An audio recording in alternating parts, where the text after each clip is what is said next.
Pumasok ang lalaki sa loob ng kuweba at habang nakalahad ang kanyang mga kamay ay sinabi niya sa taong nasa loob na ang pagpatay nito sa Tier 2 Red Flame Black Tiger ay nangangahulugang nasa Tier 2 o Tier 3 lamang ang lakas nito.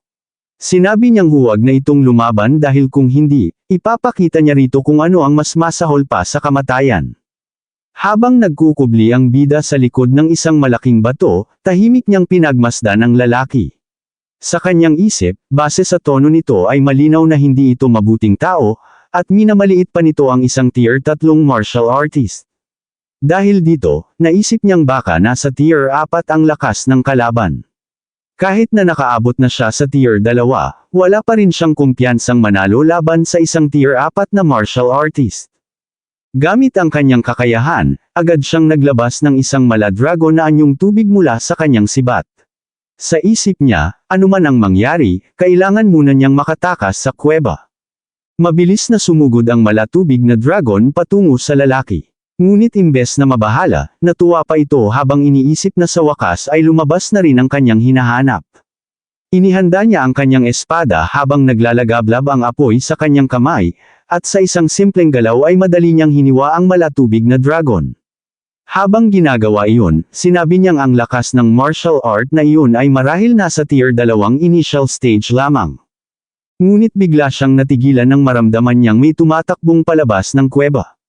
Agad niyang napagtanto na balak tumakas ng kanyang kalaban. Mabilis niya itong hinabol habang mayabang na nagsasalita na ang isang taong kayang pumatay ng Red Flame Black Tiger sa Tier 2 initial stage ay maituturing na henyo.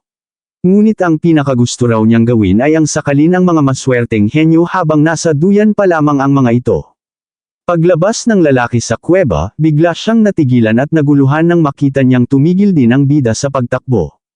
Nagtataka siyang nagtanong kung bakit ito huminto. Kalmadong sumagot ang bida na base sa siglang inilalabas nito, nasa Tier 3 initial stage lamang pala ito. Akala niya noong una ay nasa Tier 4 na ang lalaki. Napansin din ng bida ang tato sa leeg nito at agad niyang nakilala na iyon ay simbolo ng Heavenly God Race. Dahil dito, tinanong niya ang lalaki kung miyembro ba ito ng 10,000 Races Demonic Cult. Alam ng bida na tao rin ang mga miyembro ng kultong iyon, ngunit itinuturing nilang kahihiyan ang pagiging tao at ipinagmamalaki nilang maging bahagi ng 10,000 Races. Gumagawa sila ng mga teroristang pag-atake at nanghuhuli ng mga tao upang ailay bilang sakripisyo sa 10,000 Races kapalit ng gantimpala mula sa mga ito.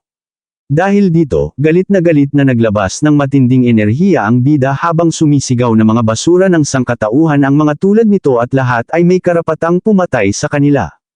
Natuwa lamang ang lalaki at muling inihanda ang kanyang sandata.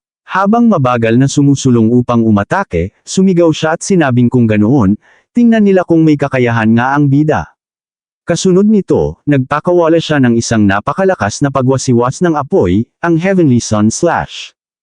Habang nagliliwanag ang buong katawan ng bida, naisip niya na ito ang unang pagkakataon na lalaban siya laban sa isang tunay na Tier 3 martial artist. Dahil dito, napagdesisyonan niyang ibuhos ang lahat ng kanyang lakas. Sa isang malakas na pagwasiwas, ginamit niya ang river overturning at nagpakawala ng malaalo na kidlat na direktang sumalubong sa napakalakas na pag-atake ng kalaban. Ngunit nagulat ang bida nang mapagtanto niyang napakahina pala ng atake ng kanyang kalaban. Ang Tier 3 martial art nito ay naglaho sa isang atake lamang niya. Bakas ang takot sa mukha ng lalaki nang mapagtanto niyang mas mataas siya ng isang buong major realm kaysa sa bida at gumamit pa siya ng isang A-rank martial art, ngunit siya pa rin ang naiipit. Bukod doon, hindi niya maintindihan kung bakit nakakagamit ng kidlat ang bida gayong water attribute ang ipinakita nito kanina. Napamura ang lalaki habang sumisigaw na naghahanap pala ng kamatayan ang bida. Kasunod nito, agad siyang naglunsad ng panibagong teknik, na nagpakawala ng sunod-sunod na matatalim na paghiwa sa paligid. Ngunit mabilis lamang yung nailegan ng bida hanggang sa makarating siya sa likuran ng kalaban. Bago pa man siya mapansin, agad siyang nagsimulang mag-ipon ng kidlat sa kanyang sibat. Unti-unting nabuo ang isang malaalon na kidlat sa kanyang likuran at nang iwinasiwas niya ang kanyang sibat, pinakawalan niya ang teknik na Treading Sea. Marahas na umalon ang kidlat patungo sa kalaban. Dahil sa takot, agad itong tumakbo palayo habang iniisip na ang kapangyarihang iyon ay mas malakas pa kaysa sa sarili niyang Heavenly Son / Dahil dito, nagpasya siyang umatras. Ngunit bago pa man siya makalayo, agad na ginapos ng bida ang kanyang mga paa gamit ang wood attribute. Natigilan ang lalaki at hindi makapaniwala na isang wood attribute control type martial art ang pumihil sa kanya. Hindi niya mapigil ang mapatanong kung ano ba talaga ang kalaban niya. Una ay water attribute, pagkatapos ay thunder, at ngayon naman ay wood attribute. Kasunod noon, tinamaan siya ng napakalakas na kidlat. Isang matinding pagsabog ang yumanig sa paligid at dumagundong sa buong lugar. Habang unti-unting humuhupa ang usok at kidlat sa paligid, dahan-dahang lumapit ang bida sa kanyang kalaban. Ngunit nagulat siya nang makita niyang tila natutunaw lamang ang katawan nito. Napatanong siya sa sarili kung naiwasan ba nito ang kanyang pag-atake gamit ang kakaibang movement technique. Sa di kalayuan, unti-unting muling nabuo ang katawan ng lalaki mula sa pira-pirasong laman nito. Habang hinihingal, sinabi nitong napakamalas niya na makatagpo ng isang henyo ng sangkatauhan. Para raw siyang nakikipaglaban sa isang tunay na halimaw. Ngunit bago pa man tuluyang mabuo ang kanyang katawan, laking gulat niya nang biglang lumitaw sa kanyang harapan ang bida at sinabihan siyang tingnan nila kung saan pa siya makakatakas. Napamura ang lalaki habang nagsimulang magliwanag ang tato sa kanyang leeg. Ilang saglit lamang at lumitaw ang malademonyong pakpak sa kanyang likuran habang mayabang na sinasabing damhin ng bida ang banal na kapangyarihan ng Heavenly God Race. Tahimik na inihanda ng bida ang kanyang sibat habang malamig na nagsasalita na ang isang nilalang na hindi na tao at hindi rin multo, ngunit pinipilit maging ganoong anyo, ay siguradong may sakit sa utak. Para sa kanya, tunay ngang baliw ang 10,000 Races demonic cult. Nang ilunsad ng bida ang kanyang pag-atake gamit ang sibat, sinaluyo ng lalaki gamit lamang ang isang kamay. Nagawa nitong pigilan ang malakas na pag-asinta ng bida. Pagkatapos, galit nitong sinabihan ng bida kung ano ba ang alam nito. Kapag nakumpleto raw niya ang pagbabago ng kanyang bloodline, magiging ganap na siyang miyembro ng Heavenly God Race at tiyak na mamamatay ang bida. Idinagdag pa nito na hindi nila hahayaang maabala ng bida ang kanilang sacrificial event sa pagkakataong ito. Hindi sumagot ang bida. Sa halip, agad siyang nagpakawala ng sunod-sunod na matinding kidlat upang pigilan ang galaw ng kalaban. Kasunod noon, ginamit niya ang flame cage at ikinulong ang lalaki sa naglalagablab na hala ng apoy. Pagkatapos, inihanda niya ang kanyang Break the Heaven 9 Spear. Nababalot ng matinding kidlat ang kanyang sibat habang direkta niyang inatake ang kalaban. Sa tindi ng lakas ng kanyang pag-atake, tuluyang nabutas ang katawan ng lalaki. Bago pa man ito mamatay, galit at takot na tinawag siya nitong isang halimaw. At sa sumunod na sandali, tuluyan ng nadurog ang katawan ng lalaki. Lumabas ang abiso na napatay niya ang isang mutated evil spawn at nakatanggap siya ng 212 martial value. Hindi makapaniwala ang bida na ganoon kalaki ang nakukuhang martial value mula sa pagpatay ng isang miyembro ng 10,000 Races demonic cult.